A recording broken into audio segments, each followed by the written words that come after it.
Hi, I'm Mircea Diaconescu, and this is the second episode of a series of tutorials which target Drupal 7. In this episode, we will learn how to build a simple but functional application by using Drupal 7. Drupal 7 is a modular framework. That means that additionally to the core functionality, you can at any time add additional functionality by using modules. You have to know that actually there are over 1000 modules existing for Drupal 7. In this episode, we will need an additional or a set of additional functionality that we will have to add by using specific modules. So we will install a set of modules.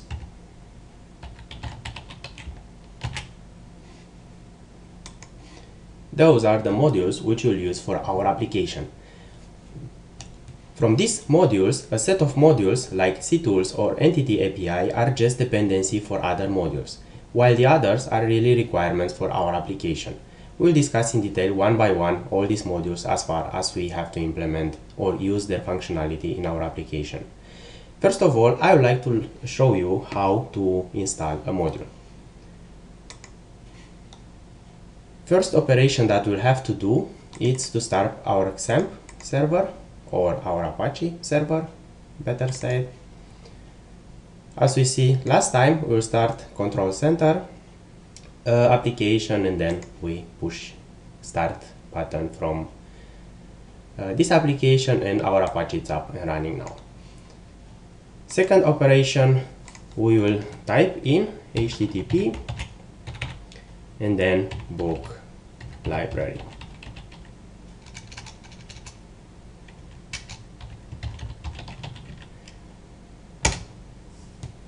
We are now to our installation of Drupal 7 that we saw how to do it in the last episode. First thing we'll have to do is to log in. So we'll use the admin user and the password that we said last time, which was password.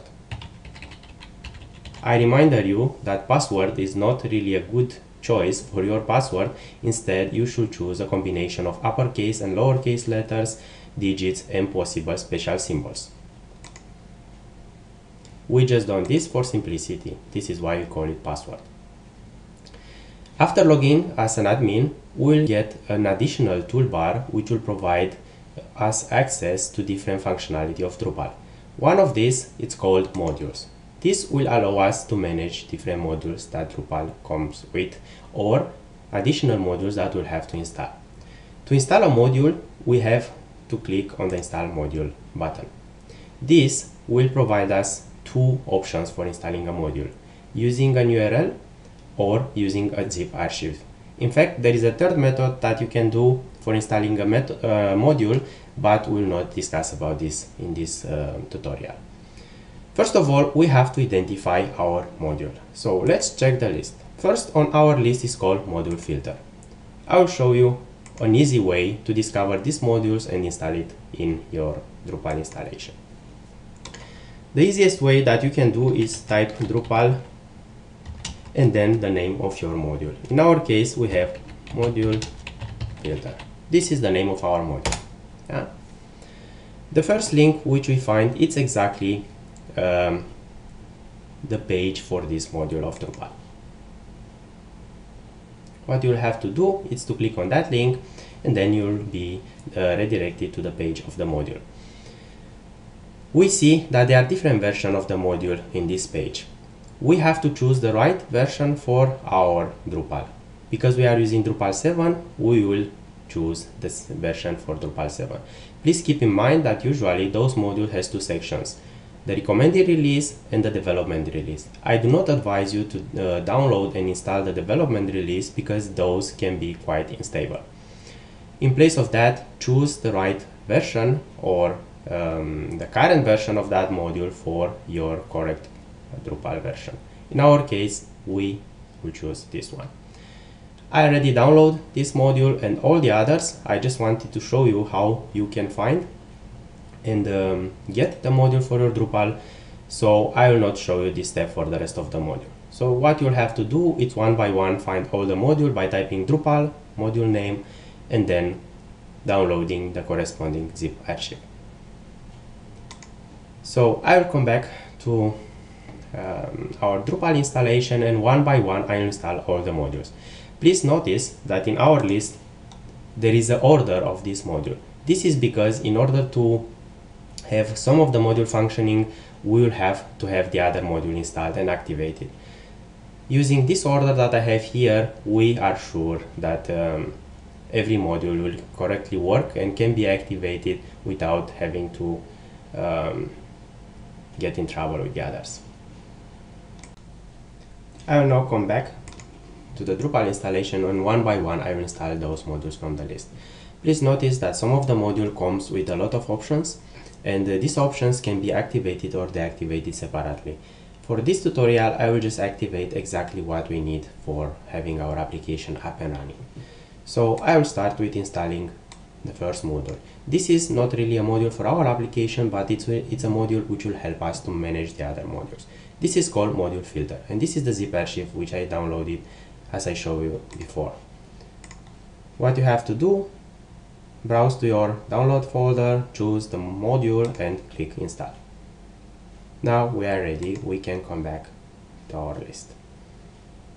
So what we'll have to do on the second step is to activate our module. Usually those are in a separate section. As you can see here, this module is in a section called Other.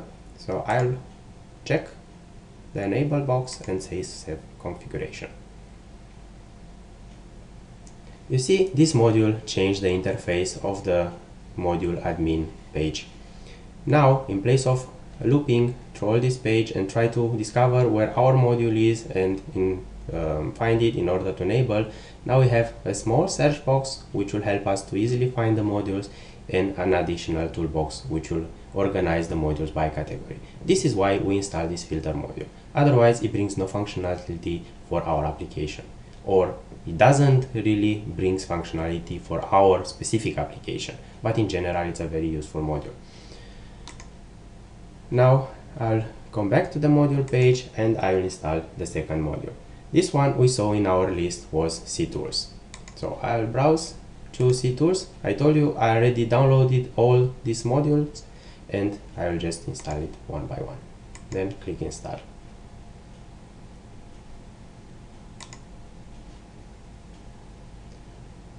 Click enable new edit modules, and then one by one I will add the other modules too. The next one is the Entity API.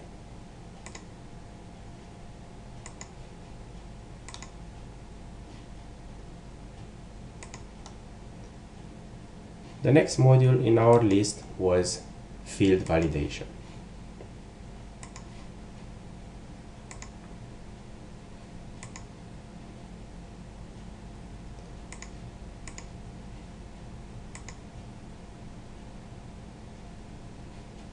The next one was Rules.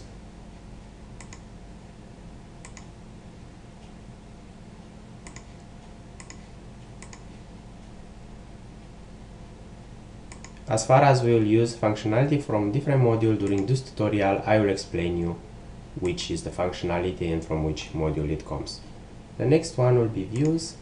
This we will use in the last part of our today's tutorial.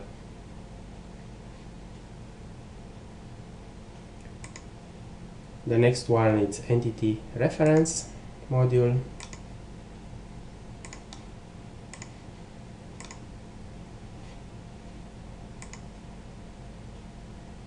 The next one is Date module. This Date module will add another data type to Drupal, mostly date, and will also bring a nice tool for allowing you to select dates without having to manually type them.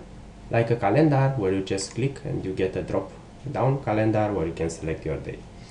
The next one is called Address Field, and this one will bring a new type which is called Address, which will allow you to select country, city, street, and other additional information about an address. We will need this in our application and we'll discuss later more about it. So address field is the next, then unique field. In fact, this unique field module which we'll install now, it's a very light version of the field validation module, but I really like it and use it in a lot of my projects, so I'll also use it in this moment.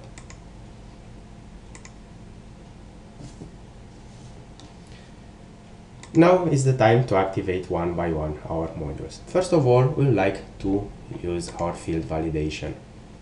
In order to activate this, we can see there are some requirements, and one of the requirements is Chaos Tools. This is our CTools modules that we just installed before. So first of all, we like to activate that one. This is why I told you by dependence and by the order, that the order matters, because right now you will have to activate this in a specific order. Of course, you can also do that by activating many at the same time, but sometimes I got the troubles that after such an operation you may get an error, and then you have to deactivate all the modules and activate it again in the specific order, and that creates much more problems. So I selected the Chaos Tools. This is one of the requirements, and click Save Configuration. This will activate the Chaos Tool module. The next one is field validation, the one that we wanted to activate before but was not possible. Right now every requirement is active, then we can activate field validation too. Additionally to the field validation, we would like also to activate property validation and field validation UI. This will give us the functionality we need for our case.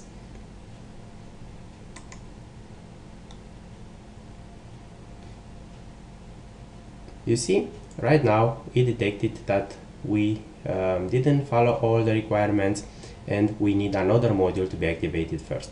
That one was the Entity API. So what we would like to do, it's not so easy to find it here in this section. This is why I told you this search box is one of the most useful tools for this module filter module. So we'll just have to type here entity, and then we will just filter all the modules and just show the one which match our search word. So this is the one we'll have to first activate. Then we come back to our fields module, and now we can activate the one that we really need, the field validation and his additional dependencies, which will create some more work for us. Look, here we can see that this field validation UI depends on the field validation, but because we activate all three of them in the same time, we should not get in trouble with this.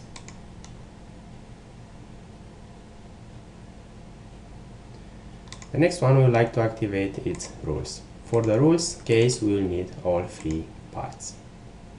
I told you every module can come with one functionality or with many functionality, and sometimes the functionality is split in options and you can just activate parts of that functionality. Again, we are in the case that entity tokens, another module, should be activated first. So we'll come back and type entity token, then we will activate this first. This will be really a pain to do all this operation without using the module filter. So I really advise you to use it, even if it's not one of the modules which really do something for your application, but save your time and save your nerves for doing the preparation for your application. So now we are able to activate the rules modules. The next one will be views. We'll again activate both functionality, the core functionality of the views module and the UI functionality.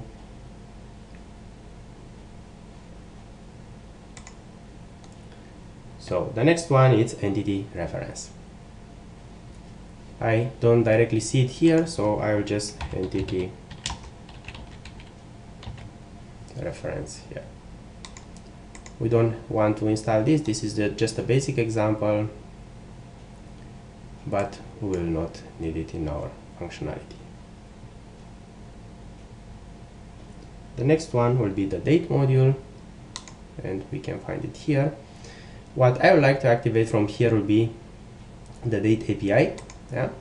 That will be the core of this module, and the second stuff that I would like to have activated will be the date piece of this module, because that one will bring the new data type date time that we really want to use. And additionally, we will like to activate another part, the one which will bring us pop-up jQuery calendar. jQuery is a JavaScript library which is used for creating nice functionality in your web application. In this case, it will create a calendar which will allow you to set to select a date and the time. So this is the part we would like to use for this from this module. The next one is the address field that should be in the fields usually, and we do not want to add anything else here. And the last one is the unique field module.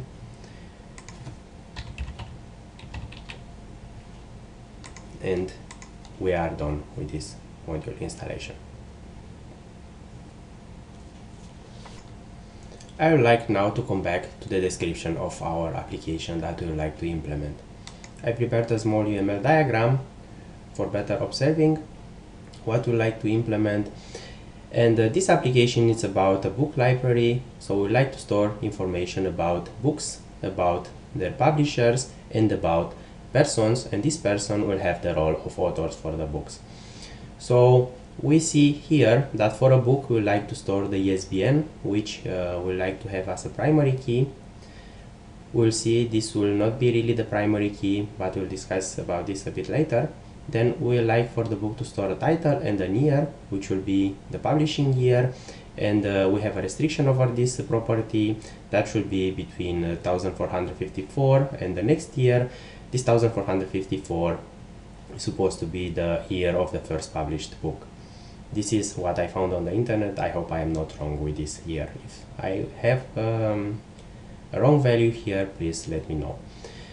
Then we like to store information about the book publisher, and for the publisher we like to store their name and their address.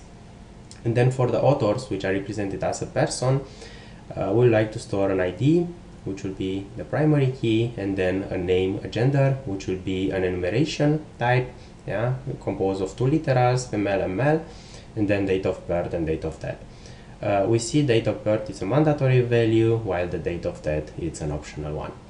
We have also a restriction over these two properties, and this is just a normal one because of course a person cannot die before the birthday. Now this was a platform independent design model.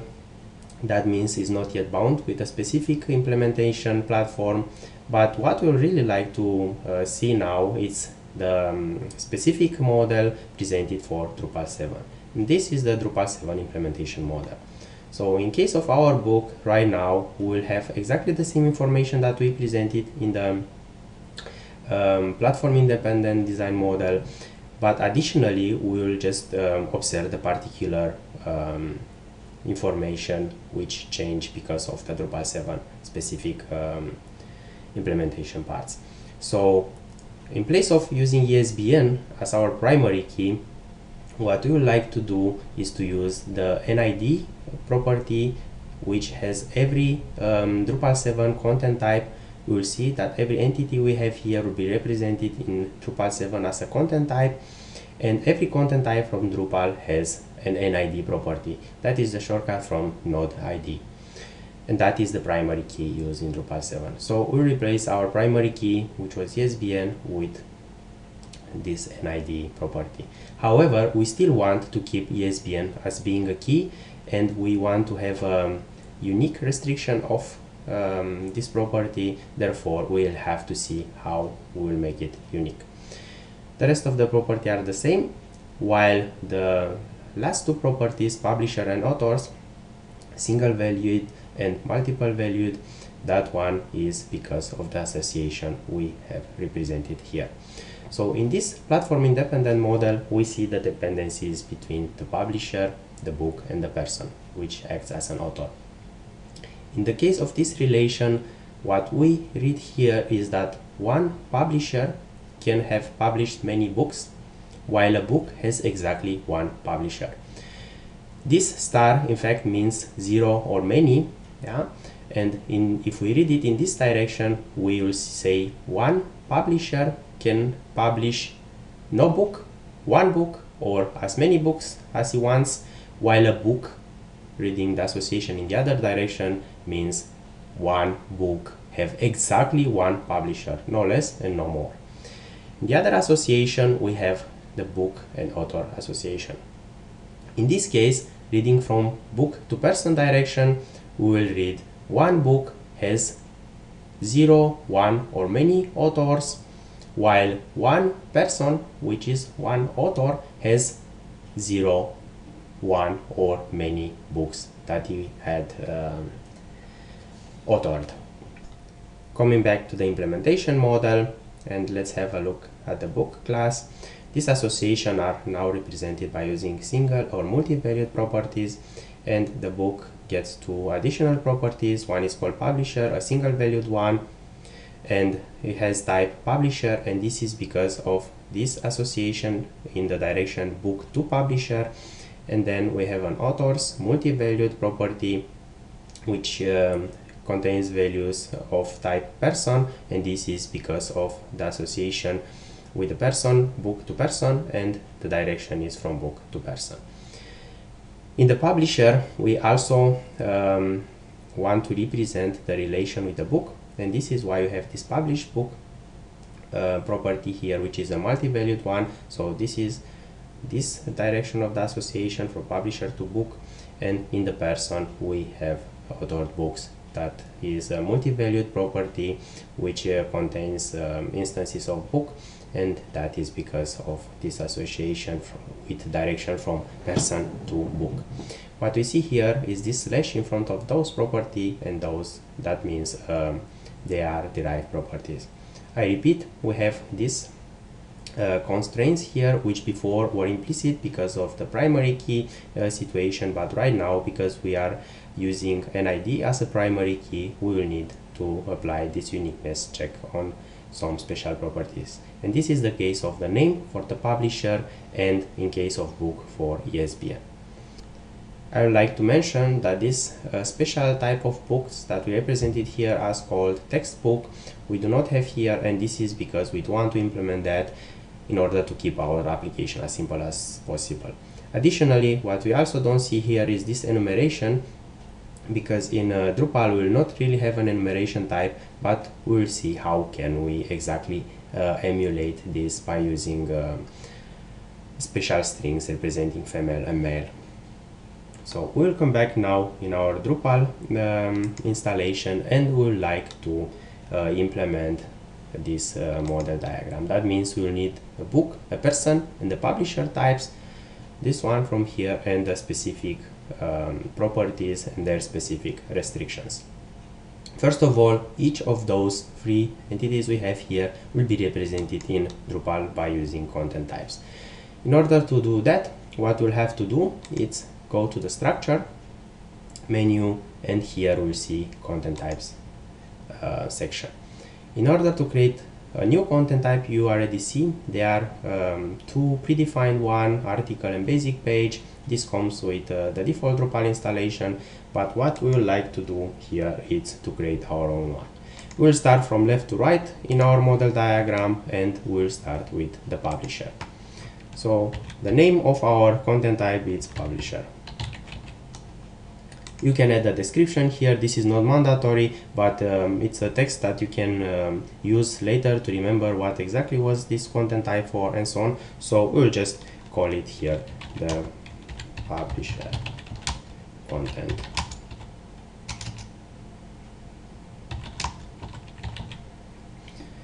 Additionally to that, there is a built-in field for every content type which is called title, but you can rename this field.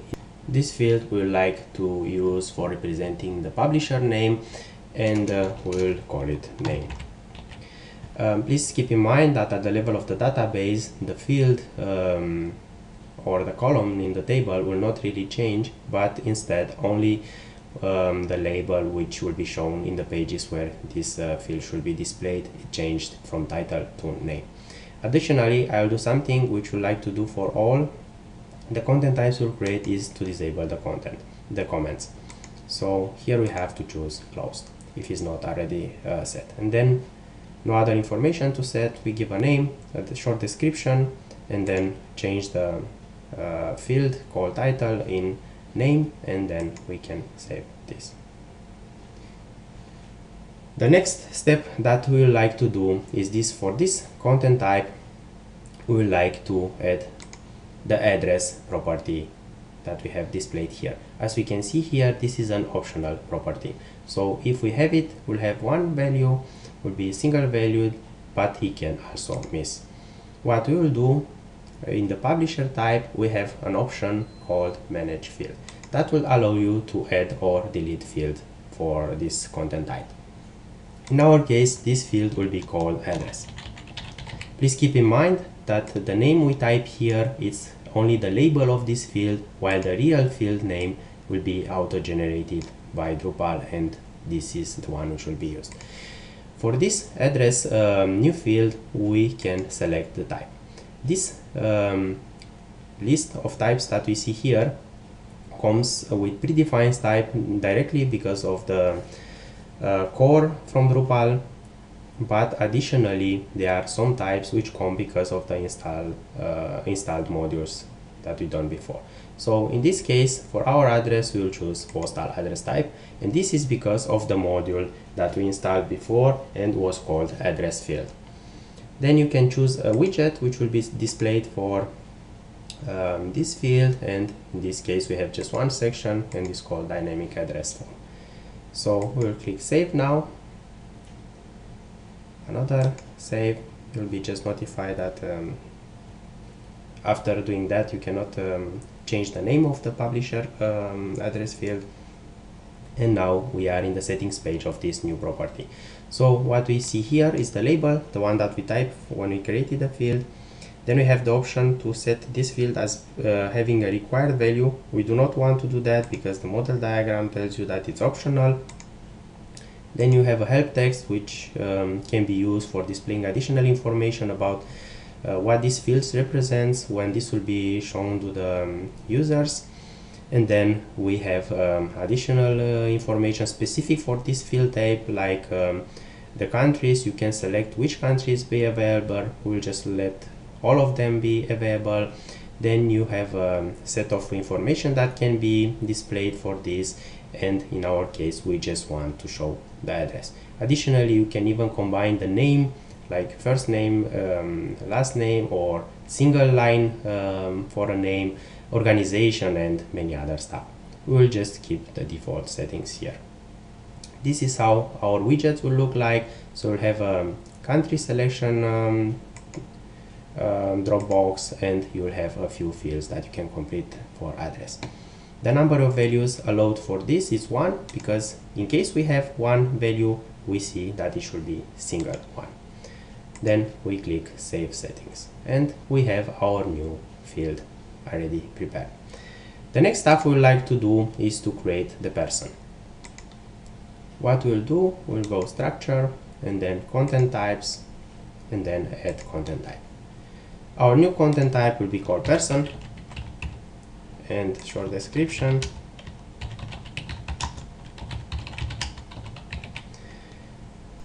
As we done for the publisher, we will use the title field for this content type as the name field that we have for our person. So this will be this field. Of course, you can improve that by using the family name and middle name and some other fields for that, but for simplicity we'll just use one name, which will be a single line for first name, last name, middle name, and any other name. Again, we want to disable comments. That it's again for simplicity, for not having too many information when we have to create new content. Then we want to click save. What we'll do next is to add the other fields. As we done for the publisher, we will have to complete one by one. Let's check what we have here. So first, we would like to implement its the date of birth. So we'll call it date of birth. The type we would like to select its date. That is because of the day module we installed. otherwise this type will not be presented here. And then we have pop-up calendar, and that is because the date module comes with a jQuery calendar implementation. Then save. Then we'll go to the property page of this module. You have a set of selection you can do here. We will not want to store the hour and minute for the birthday, but only the year, month, and day. We don't want to collect an end date because that is a single date, not an interval. And then save field settings.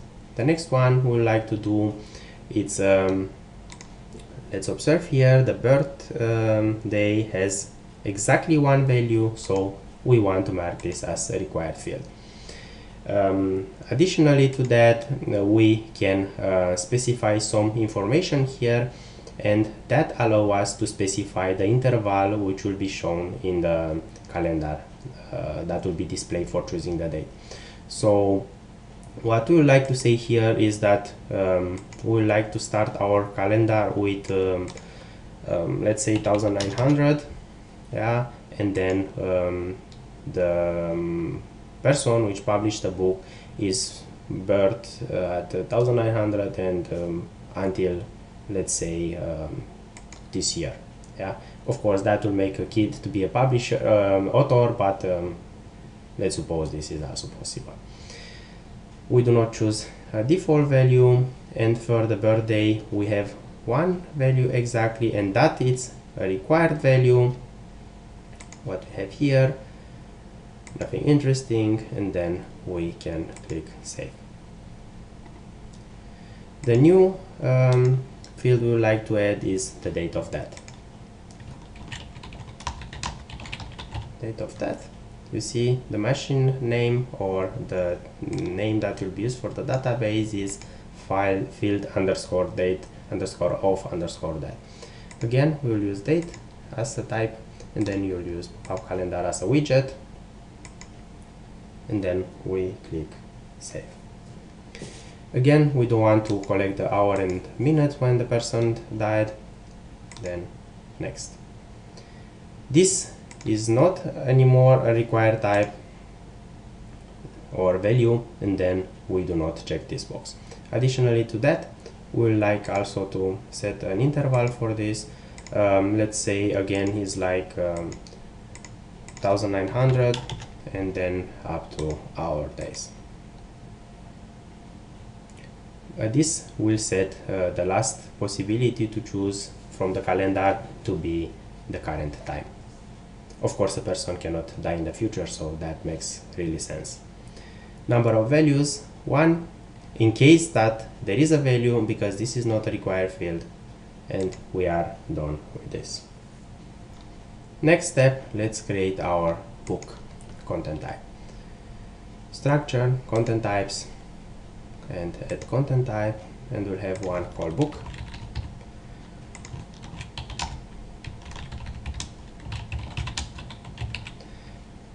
Then we'll like to use the title field as title, because in the case of the book, this really is the one we like to have. Then we deactivate the comments here, and then click on the save button. The next stuff we like to do is for the book content type, add the fields which are required from our model. So additionally to the primary key, which we don't have to add, this is automatically added by Drupal for any content type you create. We like to have the ISBN, the title, and the year. The title we already defined because this is the title of the content type, so we can already use it. So we'll just have to add ISBN and year. We'll discuss later about these two special fields. So first one we would like to add is ISBN. Then we have to select a type. We will select text for that. That will be the field text, and then as a widget text field. And then click save. It will be required to provide the maximum length, and in this case we'll provide 10 because we'll use 10 digit ISBN, which will have in fact a restriction, but we'll discuss at later point in this tutorial. And then we click save field. The label is ISBN. As we can see in the diagram, it's a required field, so we'll have to mark this. no help text. The size of the text field, this is just the size of the widget, so we can just keep it so. We don't have a default value. The number of value in case you want to change it can be set to different, but in our case we should have exactly one value for the ESBN, and the maximum length that we said before, 10. Click save and we are ready with this. The next one is year, which is an integer and it's required. So year, it's an integer. This is a built-in type. This is not because of one of our installed modules. Then the widget is text field. Click save. And then we have to mark it as required. Yeah. Here you are allowed to specify a minimum and a maximum value. We'll just specify the minimum one, as in our constraint we see the minimum one is 1454, so we'll just type it here, 1454, and will not provide a maximum value because, as we see in our model diagram, this will be supposed to be next year. That means it's a value which is not clear in this point, because depending on the year when you add a new book, that may be 2012, 2013, 2015, and so on. So we need an expression here, and right now here we are just allowed to give fixed value. Therefore, we will see later how we implement this restriction. Number of value 1, required value, that means exactly one value, save settings, and we are done with the year of the book. What we'd like to do next is to implement these two special fields, that is publisher and authors. As you can see, the type of these fields are some types that we defined before. This is also why we created these content types in a specific order. So first we created the publisher, then the person, and then the book, because of these two relations we have here. What we'll do here, we'll like to have a publisher field, and then in this selection type fields here we'll have a specific one which is called entity reference. This comes because we installed the entity reference module, and this will allow us to define relation between different content types.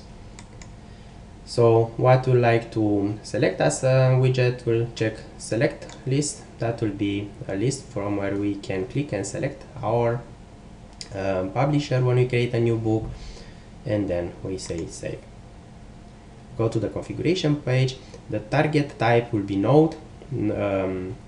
This is what every content type is when it's instantiated, and then we can set exactly the specific type of the content type we want to check, and because this is supposed to be a publisher, we will select publisher. So additionally, we don't want to sort it by nothing, but we'll go to the next level. As we can see, a publisher is a required value, so we enforce to choose one when you create a new book. Then we have number of values, 1, because in case we select one, and in fact we are forced to select one, that is exactly one value. No other stuff to do here, and we go further. The next one is to create the authors. That it's again an entity reference, which will be selected from a widget which will look like a select list. The target type is again node. In this case, the content type, which will be the values of this property, will be person. Now is not anymore a required field, because as we can see here, it's a 0 to many value, so it's not necessarily required to have such an entry.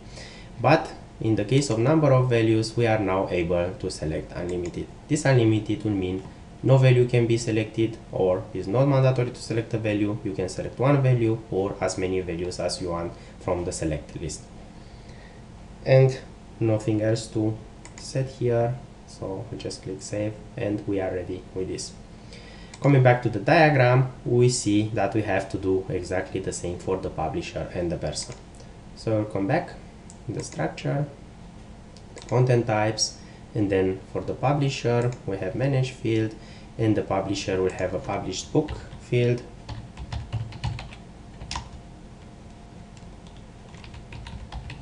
Published books.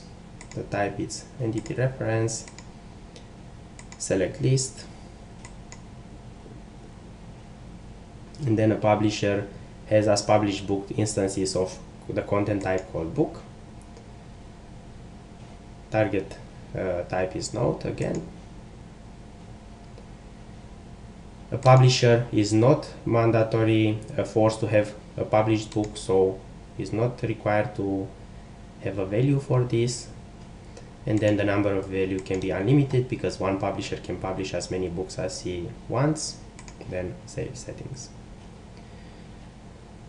The next stuff we'll have to do is to add for the content type called person, we'll want to add the authored book.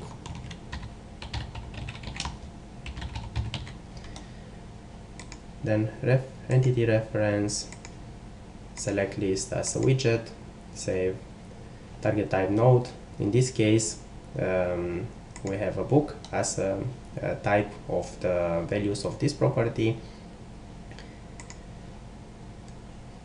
Is not a required field, again it's 0 to many value, and then in case you want to choose, then it's possible to choose many value,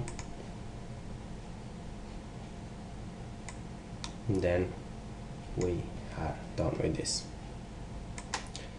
The next problem we want to target is some of the validation of the values of some of the fields. So let's start with the publisher, and in the case of publisher we see that we want that the name property to be unique among different entries for the publisher. So what we'll do for that, we'll go back to the structure, content types, and then publisher, and in this case we'll have to check edit, and then we have a special field here, and that one is as a result of the unique field module that we installed. In this case we see here all the fields which were defined for this content type, and then we can select the one that we want to make it unique. In our case the publisher has unique, the name, so we select that. The scope of the unique value is among this content type. That means we can have a author which has the same name like a publisher, but we cannot have two publishers having the same name. And we have all the other stuff. We can just let it as it is. No other change to do here. Save content type. The next one we would like to take care is the book, and in the book we have two restrictions. One is for the ISBN, we want to make it to be unique, and then the other one is for the year, to make it be less than the next year. We saw already, we implemented this restriction, but we didn't implement this one. So we'll go to the book, edit. First we set ISBN to be unique, as we done also for the name of the publisher. Just select the one you like to make unique. The uniqueness is checked against the content type, and this is everything we have to do right now in this point here.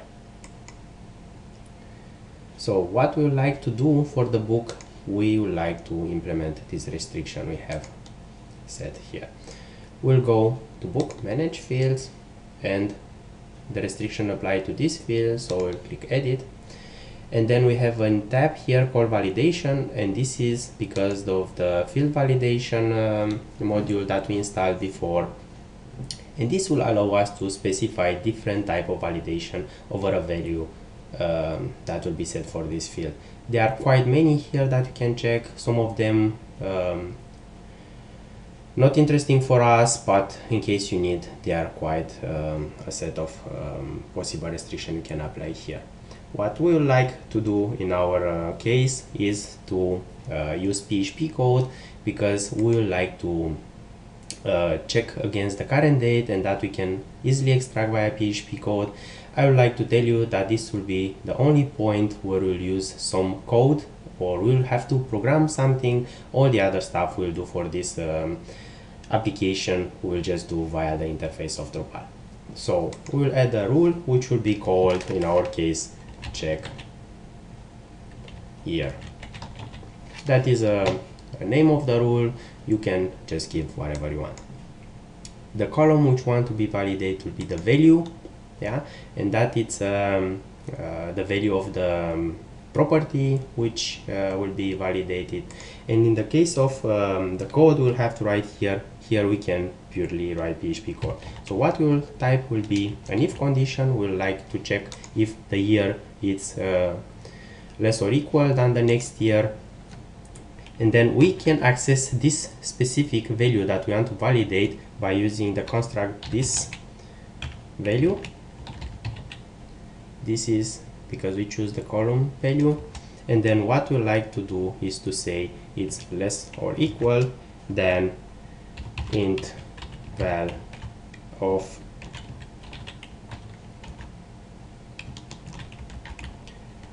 the current year that we can extract by using PHP plus 1. And in case this is the case, then we will inform Drupal that there are some errors with this value, so we cannot accept them. So we'll inform Drupal by saying this set errors.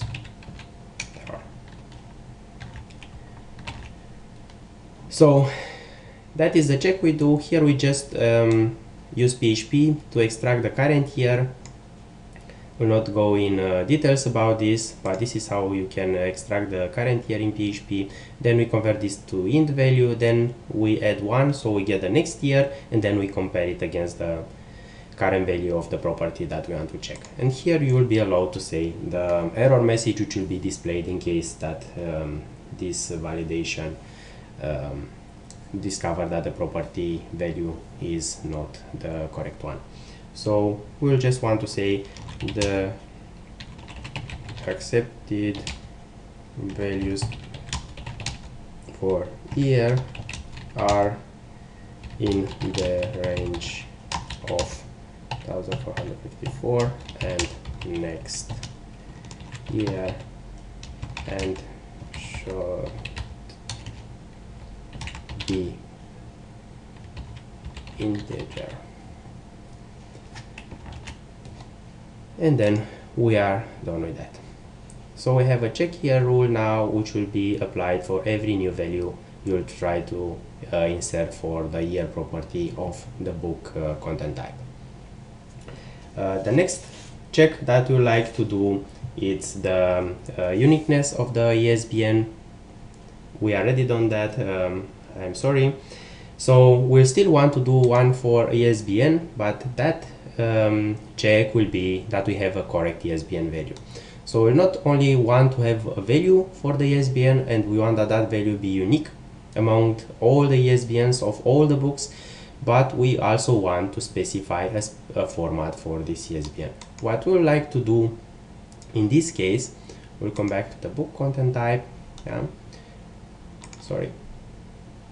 So content type, book, and we will like to go in the manage field section, and for the ISBN we like to edit and add a check for the ISBN. What we would like to have as a values here will be a 10-digit value or a 9-digit value and an X at the end.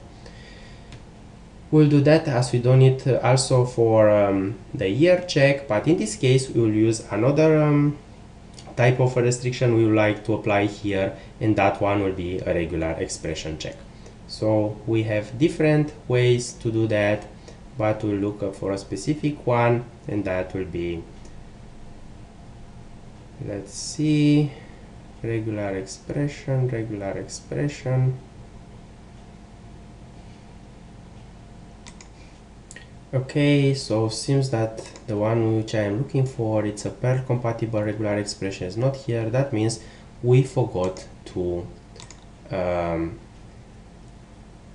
activate a specific part of the field validation module. So we'll go back to the module section, fields, and indeed we have to also check field validation extras option for the validation field module. So after this it's active, we come back to our case and we reload the values we have here. So I'll check, delete this, that was remaining from my old trial before making the tutorial. So I'll add, for this ESBN field, I will add new rule for validating, and this rule should be a regular expression which is Perl compatible. So I'll just look for Perl compatible regular expression. So this is the one I am looking for. The rule name will be called check ESBN, because this is the one we like to check in this case, and we like to select value for the column, and we like to use a regular expression for validating ESBN. As we discussed, ESBN will be a 10-digit number or a 9-digit number and uppercase X at the end. So for that we'll start this way. I already have it here. So it's a regular expression, a basic one, which will just enforce to have 9 digits and then an option between having another digit or an uppercase X. This /b directive for the regular expression will just tell that should be nothing else before or after the ESBN. So we click add rule. We forgot to specify an error message. What we like to say here is some text that will let the creator of a new book know that it input an old, or not an old but a wrong value for ESBN. So ESBN must be 10 digits number or 9-digit number and an X. So now we are fine. So we also finished the constraints which applies to the ESBN of the book. The next stuff we like to do is to check the constraint that the date of birth should be before the date of death. So we'll come back structure, content types. This applies to person content type, manage field, that we like to apply for the date of death. Why for the date of death and not the date of birth? Because we want to apply this check only in the case that we provide the date of death, and in case we do not provide, there is no check to do between the date of birth and date of death. So edit. What we like to do is to add a validation rule, and in this case we will use again PHP. This will be the last piece of code that we write in PHP. So we just write one before for checking the year constraint, and this one, and we will type absolutely no other line of code from now on. So we'll call it check date of death, and then we'll check against the value of this column. And what we would like to enter here, it's a piece of code which will validate date of death before to be after the date of birth. So like in before expression, I'll use an if condition statement, and then we'll check the current value that we can obtain by using this dot value, and I'll use now an expression which will allow us to get the value of another property of the same instance of our book, and that will be this entity. This will give us access to the current entity instance, and then for this one we would like to access the field date of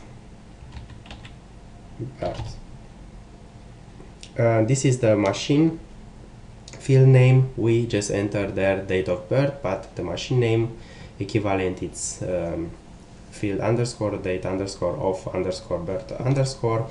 And now we'll use something strange here, or will look strange but is not really, and that will be a structure which will allow us to access the value of a field. In fact, a field is not just a pure value, but it's a structure which contains additional information for the field. So this is an array where the first value is the language used for this array. IND comes from undefined because we didn't define multi-language or internationalization version of our portal. We just use the standard one. And then for this language we want to get the first value, and for that we want to get the property which is called value.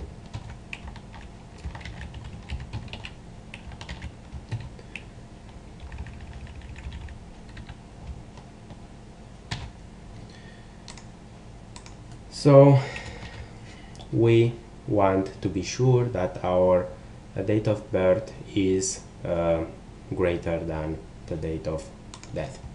And in case that this happens, which is the wrong situation, then we enforce the system to generate an error. So we'll say again this set error. This is a Drupal specific mechanism which will tell to the system that an error occurred in the validation of the form. Then we will have to set a message, and then we have ESBN. I already have it here from my last trials. ESBN must be 10 digits number or 9 digits number and an X. Good. Sorry, this is the wrong message. It's not ESBN. We check the date of death, so we want to say date of death must be after the date of birth. This is the message we want to display, because we check the date of death and not the ESBN. Good.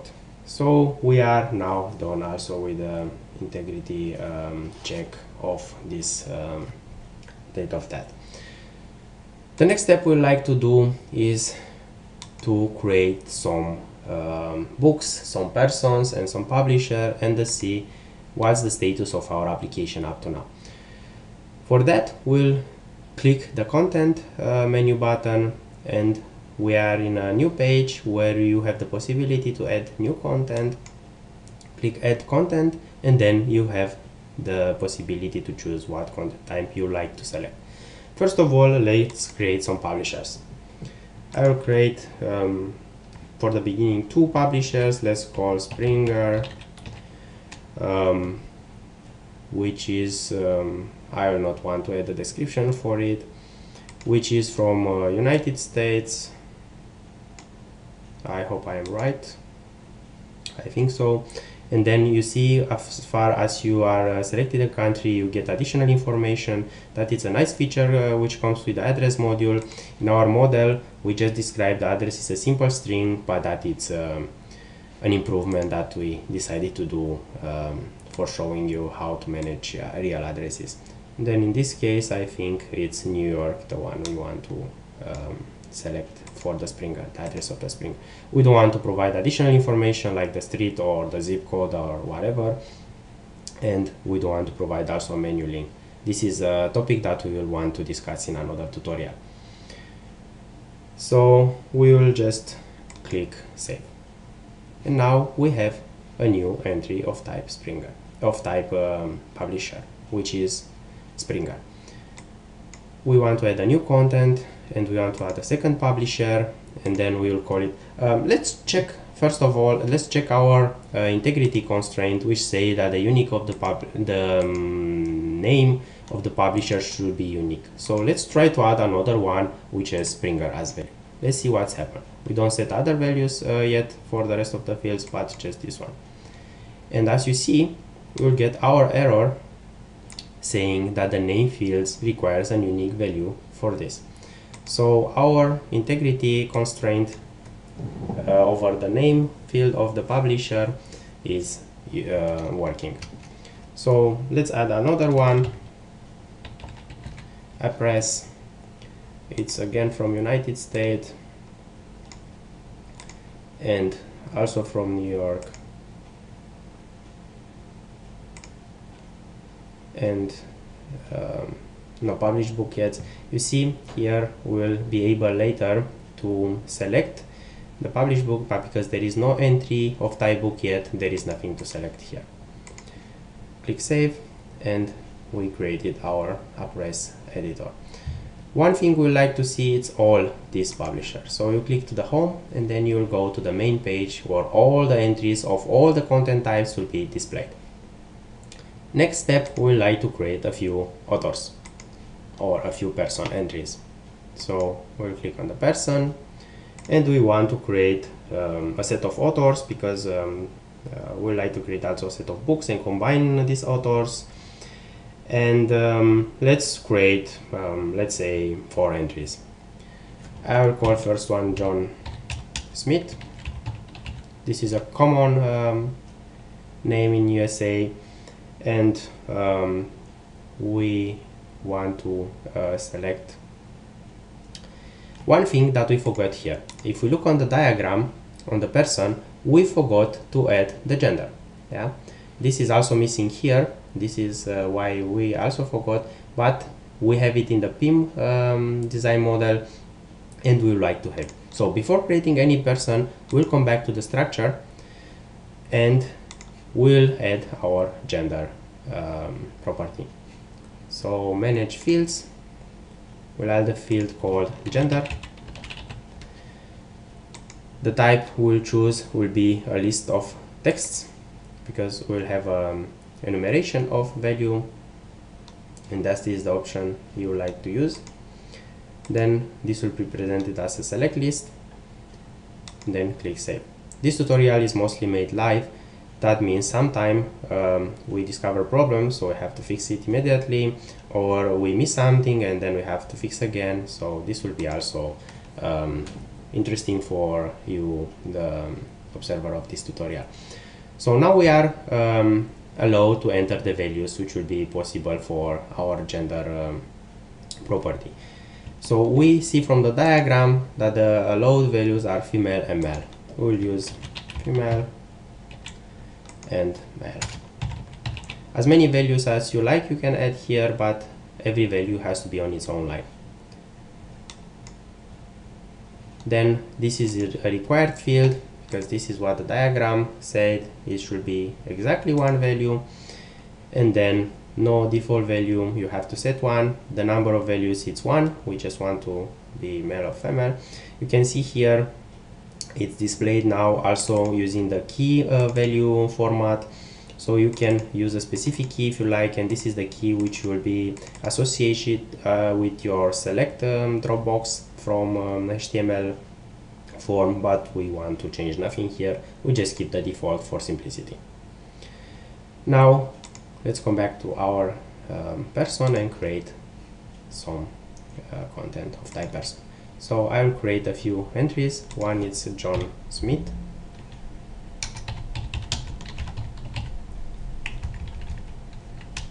John Smith, and then the date of death.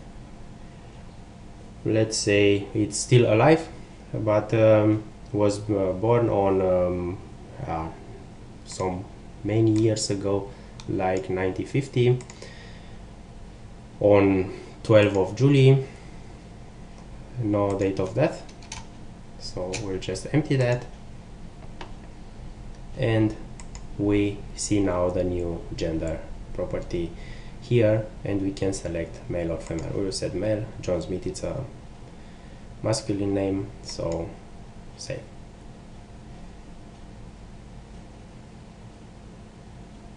That stuff which we see here tell us that we have a problem with our expression from the rule which checks the birth date against the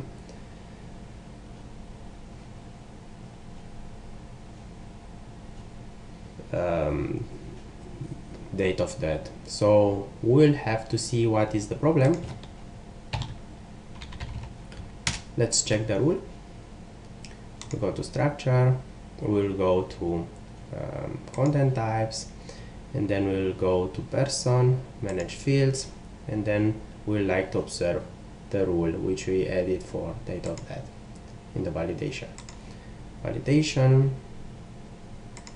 Let's see the rule. Maybe we mistyped something here, and this create the issue that we have. See here. What the error tells us is that field. Oh, we have a mistyping here. It's the field is mistyped. It's field, not field. So what we have to do here is to correct this, and then we should be good. Save the rule, come back, and next time we'll create a person. This error should not occur. In fact, we will check it right now because we'll have to create another person. So another person, let's suppose that for our tutorial we'll create a set of persons which are all from the Smith family.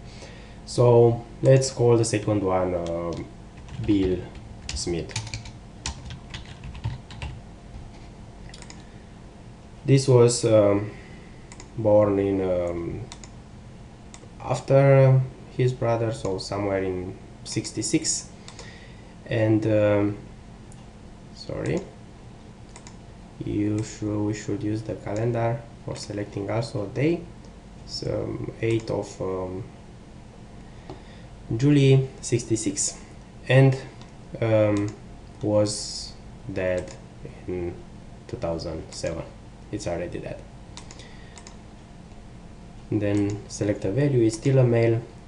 This is the time where we can also check if our constraint birth of death against birth of date of birth is checked. So let's try to make this person as being dead before being born. So let's make it dead in 1942 somewhere. That will normally that should give us an error which will tell us that the date of birth should come after the date of death. So let's click save, and voila, date of death. Here we have again a typo which will be good to correct. Date of death must be after the date of birth, so let's correct this too. Date of death. I was just hungry and eaten H. Good. Now we'll correct the date of death to be after the date of birth.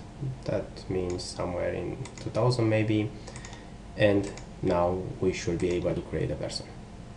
And of course we are able, and we see no more errors because we fix our problems, and now we are able to continue with creating other person. So I'll create another person. Let's create this time a female, because on every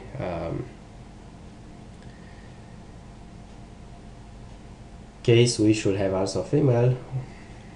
So I will call Maria. Sorry, something happened. Yeah, Smith. Still from the Smith family. Let's see, was born some time ago. This is not so important for us, and is still alive, and it's a female. And click save. We done something here wrong. Seems that somehow also this time this date of birth against date of death validation rule has a problem, and most probably this happens because we don't have a value here, and when we check in this rule, if the date of birth is greater than a value and the value is not set, in our case will be an empty string that in PHP will return true. So what we'll have to do here will be to check if the value is empty, and in this case we want to check the less than constraint. So what we'll do, if not empty, that the current value we check, and in this case we want to check that the value is less than the date of birth, then we want to display this value. So not sure from where this occurs here, maybe a bug. And let's try now again. So I have the name and the date of birth, female as gender, and no date of death. Click save, and voila, in this case we have our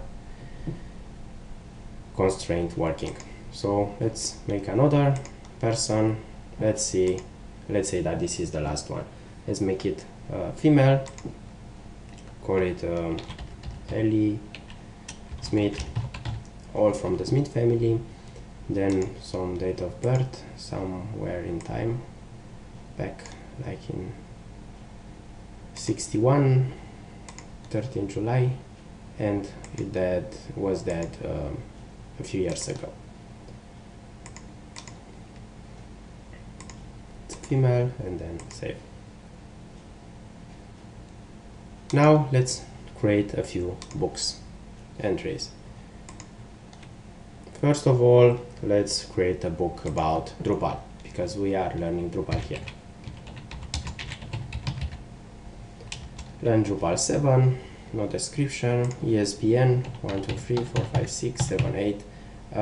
Let's give a wrong value so we can check the constraint. Year should be 2007, let's say.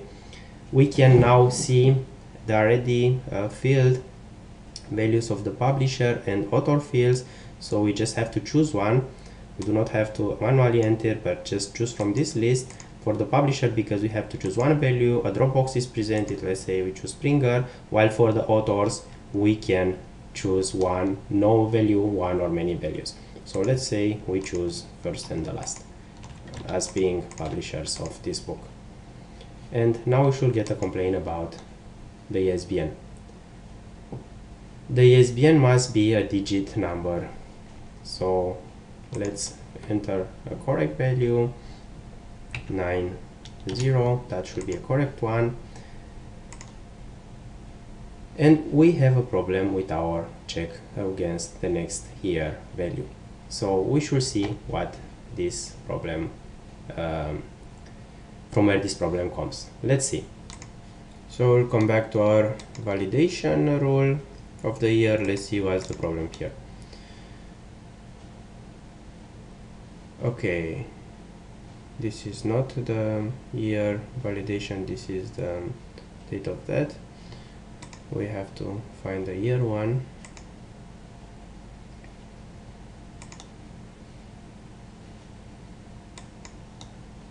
Validation, and let's check what's the problem here. Okay, we have a problem. We inversed the sign, the check sign here.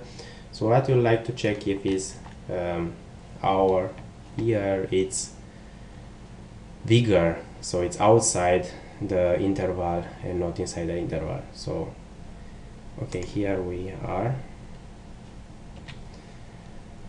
not R. Now we should be good. Just click save. We still have our two authors, the name of the book.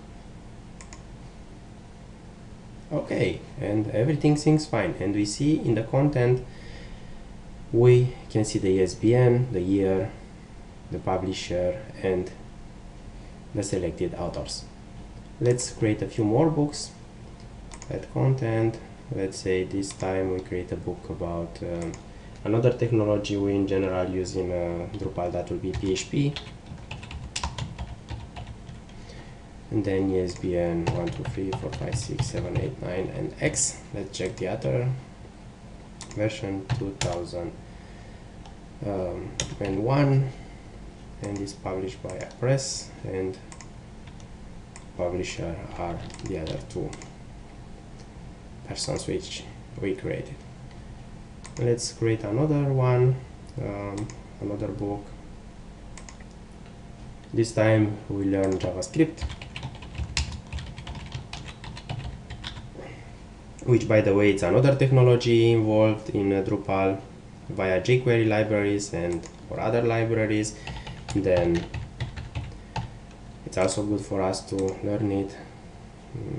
This is in 99 published, and then is published again by Springer because publish is required and has no authors. Let's suppose that this is an online book without any authors, because we allow this in our model. So we see here all the information is provided, but the authors is missing because it's just empty. Let's create just one more book and we finish with that. Then book, and then learn SQLite. It's the database storage method we are using for this Drupal installation, so was published last year and published by a press and has only one of these authors. Let's combine them, one from the first book, one from another book. And here we are. Now we have a set of books, a set of publisher and persons and authors created, and we see all of them here, or we can just see it in the home page. One by one, all the entries we created at here. We can edit an entry by just clicking on it, and we see the information. We can click on the edit tab, and then we can alter this information, and we can do that for all the entries we have. So what we learned up to now is how to install modules, and we install all the modules we need for our application, how to create new content type for expressing our model, informational model, and then how to apply integrity constraint checks over some of the fields. We had different type of integrity check constraints to do, like uniqueness and checking the value to be in some interval, or checking against another value. And then we created some entries, and we saw that our integrity constraint works. And also we saw that for a book we can pre-select persons and publishers which already exist. So we have to create them before. So practically what we have now, it's a very light but completely functional application.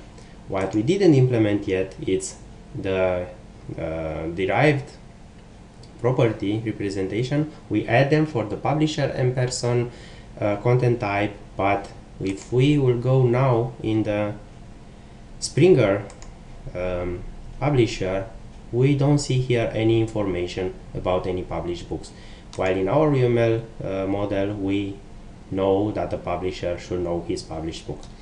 This is the next step we'll like to do in our application, but we'll do that in the next tutorial.